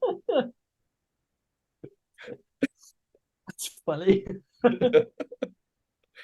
I mean, like, it'll set you back in some ways, but it'd be pretty cool. Pretty cool. And honestly, man, like you're sitting outside the arena, sitting outside the bar, leaned against the door of your car, and in Alberta, snow's coming down. You look off in the distance and take a puff from your cigarette. I think that's pretty cool. I'm basically making a cigarette ad. We are not sponsored by any cigarette companies, if anyone was wondering. And don't smoke, Don't guys. actually start smoking. It's not good for you at all. Not only are we not sponsored, we're not serious. I think we actually just lost any potential sponsors we could ever get. Okay, all right. Well, this is a non-hockey related one. What is the most important trait in a friend? Aiden, I'll let you answer this one first. No, I think I have a unique one because I don't want to go with an obvious one. So you go first. I want to see if, yeah, you go. Okay, well, full transparency, we were supposed to record the pod yesterday. Yesterday was Saturday, and I was not feeling good. I was not feeling up to it. I basically hopped on the Zoom call with Aiden. He was like, "All right, what's wrong, buddy?" And I just vented for an hour, and then we just talked about life and things we enjoy for another 2 hours. And that's the kind of thing you need from a friend, is just like the understanding and being able to enjoy things in any situation, no matter what, no matter where you are. Like I look at a lot of my friends, and if we were in a jail cell or if we were stuck in a hole or a cave, I could still have a pretty damn good time with them. And that is my most important quality, is to be able to find happiness in any situation alongside these people, because you know what, life's short. Life is a damn precious thing, and having good friends is a blessing. It's an absolute blessing, and I'm very fortunate to have a astonishing amount of great friends in my life. And yeah, I about every single one of them, I could say that. That's a great answer. It's a phenomenal answer. That is like I said, I didn't want like a boring answer. I think my answer is more boring than that, even with that being said. Um, because there's the obvious ones of, yeah, you want somebody empathetic and understanding. I think it's loyalty, James. Mhm. Everybody makes mistakes. Everybody has times where they're not the best versions of themselves Totally. and does things that might bother you or might might negatively affect you. I think the best people are the ones that can stand by you through it, right? Through thick and thin. Yeah, I like it. I like it for sure. Moving on. Thank you all for the questions. I I again encourage any of our question askers, send us a voice note. We will preview it.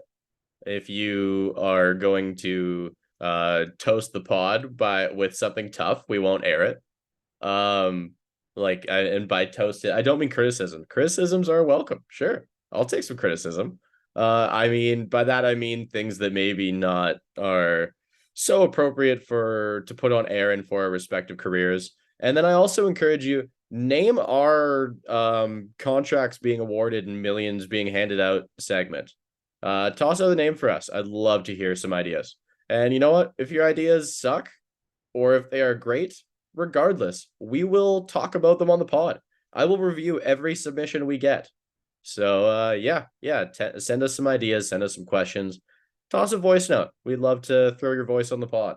You can be the star of the show for a very brief couple seconds and take mine and Aiden's egos of listening to our own voices for 2 hours straight away from us for one glorious, flittering moment. So trivia. Aiden, I don't know what you've got for me. I have one question, and it's not a skill based question whatsoever. I want you to name me your most unconventional athlete in any sport.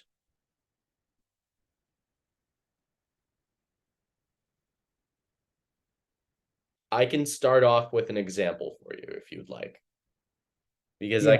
I could see your gears are turning and you were not expecting anything of the kind.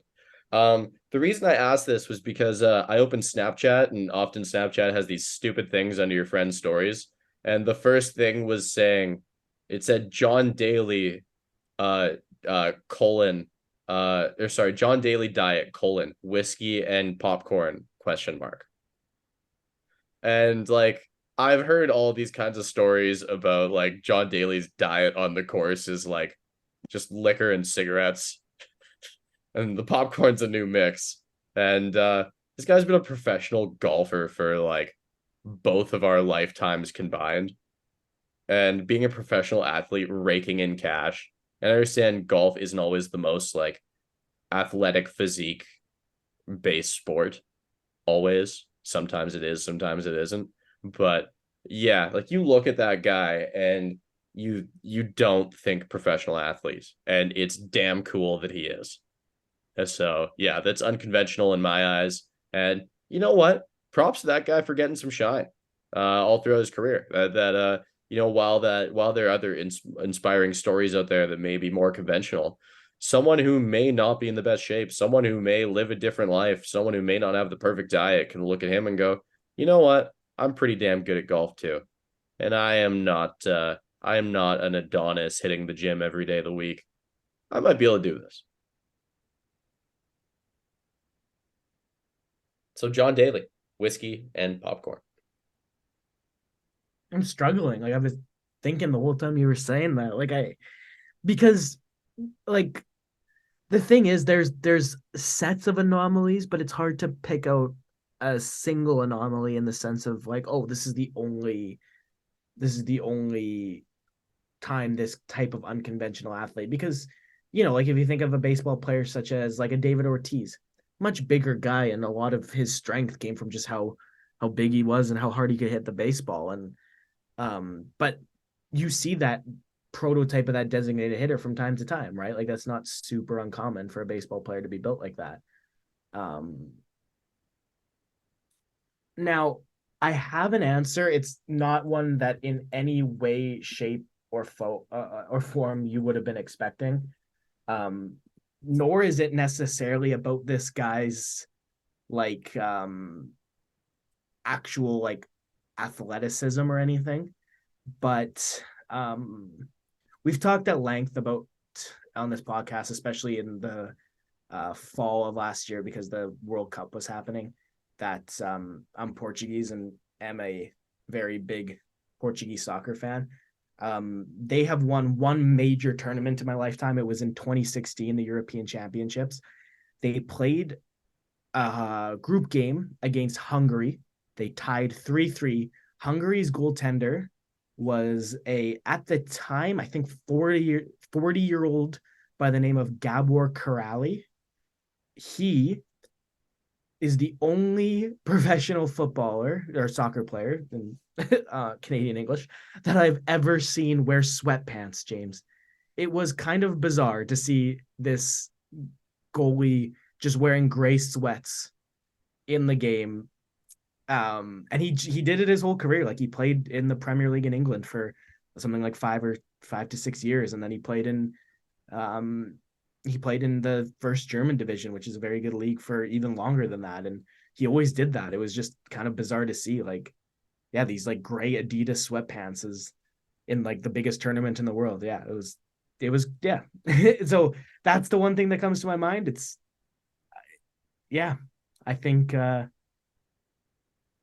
take it. yeah, I'll I take think it. that's definitely not what you would have been expecting. But I thought you were gonna give me like a Phil Kessel type beat. well, Kessel, It's just that one's so overdone. Like we've seen it yeah, all on social yeah. media. Well, and Kessel to me, like that archetype of hockey player, yeah, you don't see it anymore, but you used to. Yeah. Yeah, so it's you could call him like a leftover. And I think a big part for Kessel, if I'm not mistaken, was when he had cancer, some of his medications have affected his weight, right? And so it's as much as the guy gets dunked on a lot, that's that's a sad reason to be overweight, right? Like I don't like making fun of him for that, because if that is like 100% the case, that sucks. I think it's like people make fun of him for like the Coca-Cola and the hot dogs and like the single chair in his home theater room and like that kind of thing. He leans into that. Like the single chair in the home theater room was hilarious. Like I that is insane to me. Like, Like some of my favorite social media content, I know people are like really annoyed by this guy. It's that Coach Chippy guy who did the toe drag release bedsy thing over and over. He has this like series of videos that's like Kessel golfing with like Austin Matthews and stuff like that, and he's like acting out each one of them and like Marshall and stuff, and he's like made a persona for each of them, and it's just hilarious. It is so good. Oh, it's like it's dumb funny, and you need some dumb funny in your life. Like that's always enjoyable. Aiden, let's take this one. Oh wait, do you have a question for me? Got any trivia for me? I Anything don't off the top of the dome? know off the top of the head, dude. Every like, just kind of don't ask me why. Okay, I don't know why. I've been in this World Junior mode. I asked you a World Junior question. I'm not gonna overdo it with them until like Christmas. So in December I'll have more for you. But that's I don't know why has that been the only thing on my head. I don't know. The Like NHL season's starting. I It's know. Christmas already. I'm happy to watch these NHL games, but like I just I don't know what it is. Honestly, Ask me something stupid, like what my favorite breakfast is. I don't know. that's not a trivia question. Okay. Name three NHL players' favorite breakfasts. I don't know. Give me each Stanley Cup game winning goal in the last 10 years. Oh God. I did that for World Junior MVP, so I can do that with this. This I sucks already. didn't prepare it, but I think I could do it. I'm just gonna write down. Can I just say which ones I remember off the top of the head? They're gonna be all over the place. Okay, so now asterisk last 10 years, meaning start with 2013. And you don't have to go in order, but that's your first year to do it. 2013, Dave Bolland. Yes. 2014, Alec Martinez. 2015, 2015. I actually don't know for 2015 because like I feel like they won by a couple goals.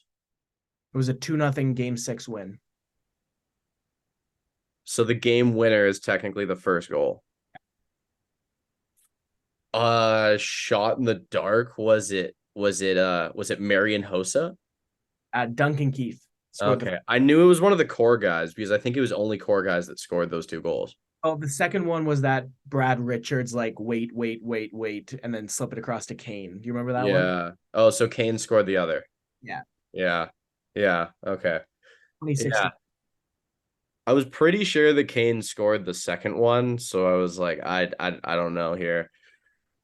2016 Pittsburgh over San Jose. Uh, uh, if my friend Cole is listening, which he's probably not because he says he's not a podcast guy, um, um, he's screaming at the speaker right now. Um, this is like right in my face? Like this should be obvious, shouldn't it? No, this one's hard. The next one, the Pittsburgh Nashville one, I think is way more obvious. Is the Uh, Nashville one Benino? no, no. The Nashville one's Crosby. Nashville one was Hornqvist, and the only reason Oh it was God. obvious was Game Okay, Six. who's 2015? 2016 was Letang. Okay. Or 2016 was the tank. 2017, the Hornqvist one was like it was a 0-0 game until less than 90 seconds left, and then Hornqvist scored. That would be the only reason that it was obvious because it was like, like a moment. Like it wasn't like an overtime goal, but it was close. I don't remember who scored the 2018 one either. Was it Ovi? It was Lars Eller. It was a weird one. Lars Eller was sick that playoffs. Yeah, he was. Lars But the Eller was goal, very good. I don't mean the goal score. I mean the goal was a weird one. Yeah. In 2019, was that not a 4 or 5 nothing game? That was It was Blues over Bruins. 4-1 St. Louis. Oh, so it was the first goal though. The second goal. But didn't they go up by 3 or 4 before Yeah, Boston scored? but it's still the second goal. Oh God. Why did I ask for a question? This sucks. I'm This so is the good at career trajectories, and then this is yeah, just well, difficult. and this is kind of the weird crap that I would have on the top of my head for you, right? Like the Uh-huh. Give me Jaden Schwartz. it was Alex Petrangelo. Oh yeah.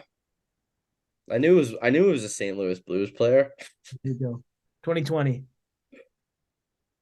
Dude, I don't know any of these.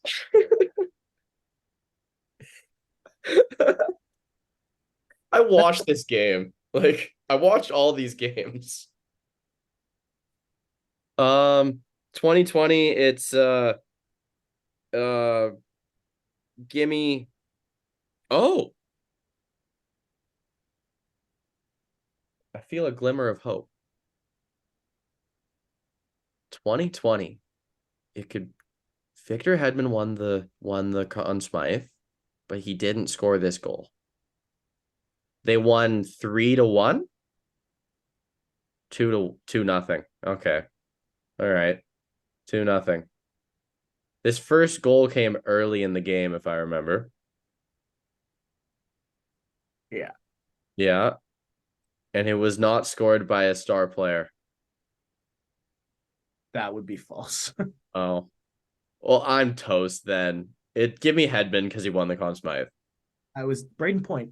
Oh, sick. Yeah, not a star player. Scored 50 goals, whatever. 2021. That was the Tampa Montreal. Kucherov? Ross Colton. Oh, he did score in that game. Rossi kid. That was a 1-0 game, actually. Now Avalanche third line center Ross Colton. Oh, Yes. I really like him, by the way. He's exceeding expectations. He's a sweet player. The combination of him and Miles Wood being in the bottom six is just like it's a relentless forecheck. There is no end in sight. Um, okay, all right, 2022. This is Colorado. Come on, James. Game winning goal in game 6. See, full transparency. I was at a music festival watching Martin Garrix and trying to stream it on my phone, but data wasn't possible. God. I walked into I walked into a bar after specifically because I wanted to see the cup celebration on screen. and I very promptly walked out after it was done. Um, gimme Arturi Lehkonen. Yeah, good job. Yeah, yeah. He scored a couple huge ones, and I was pretty sure that was one of them. And 23, Vegas. We just saw this. This is hard. Like I would probably have got this one wrong. Was it was it I feel like people have stopped listening during this segment. This is a lot. This is me limping to the finish line. This is you're watching the relay race as someone is so far behind that you want to give them a mercy out. Yeah, you want to like go with like a golf cart and pick them up. Yeah. Like, all right, buddy, you want a participation medal? Um, give me Will Carrier. Riley Smith, Oh, nice. That's awesome. What was the final score of that game? 9-3. That's why it's tough. Like Yeah. I knew Mark Stone had a hat trick, but I didn't think it was him. I would have probably guessed Stone. That's the only one I didn't know. Well, yeah, because you have a 1 in 3 chance with Mark Stone. Exactly. Okay. All right. Well, getting out of this train wreck of an attempt at trivia that I forced myself into. Sometimes people dig their own graves, and I did that there. Dig their own Ryan graves? No? Okay. All right. Moving on. Movies. You watch any good movies this week? Not really this week. I'm trying to think. I don't care if it was good. We have 2 weeks to work with.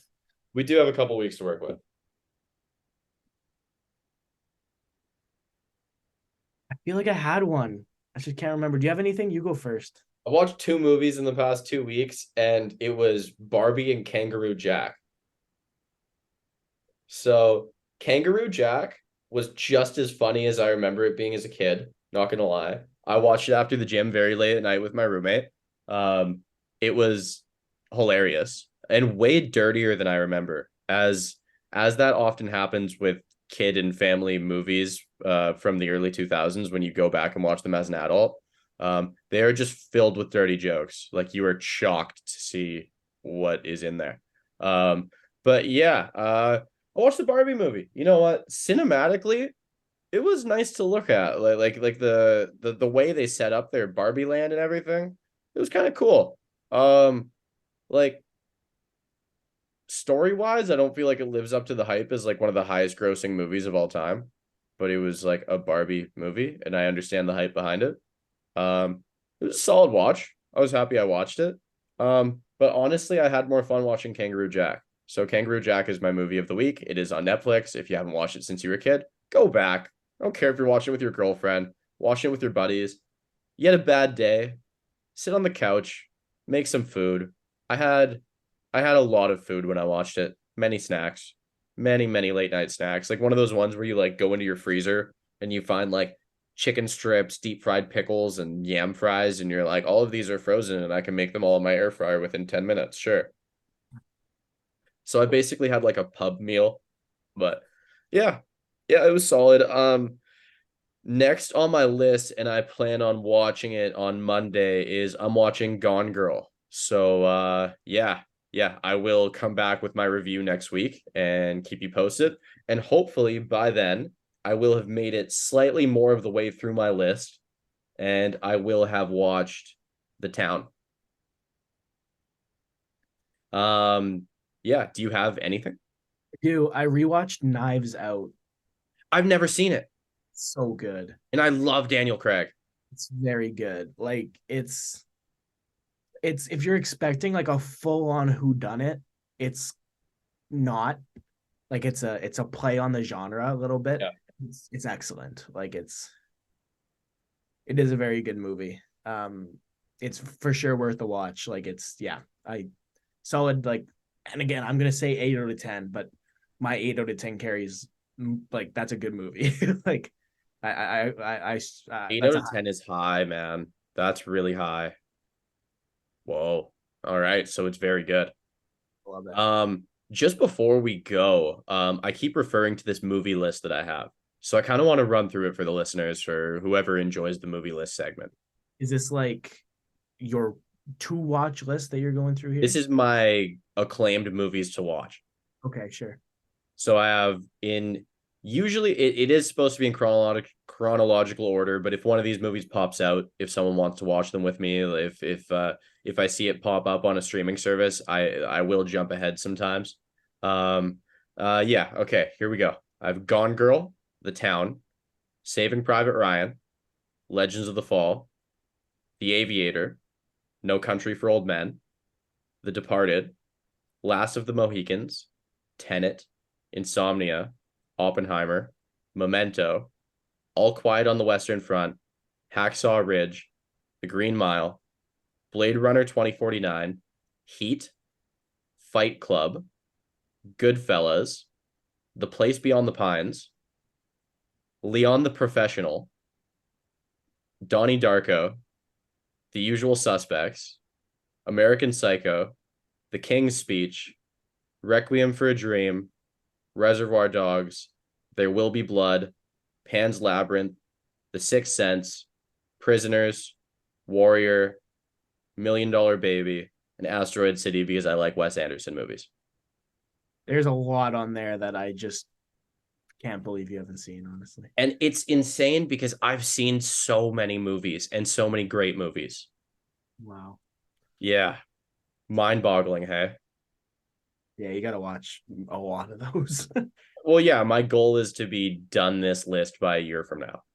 That's And fair. I think I'll have it done way before that. Oh, is there 52 movies? 34, 35. Okay, so less than one a week. Yep. It's doable. But the problem is I keep adding more to it. I keep finding more great movies I haven't seen. I know, but even if you like, if you just go like one a week, Okay. you watch one a week and add one a week, you just have to stay to that pace, right? Like Yeah. you have to watch more than you add, which is not hard to do. The key there is not getting sucked into binge watching TV shows because that takes away your movie time. Yeah, I'm a big I'm a bigger movie guy than TV guy.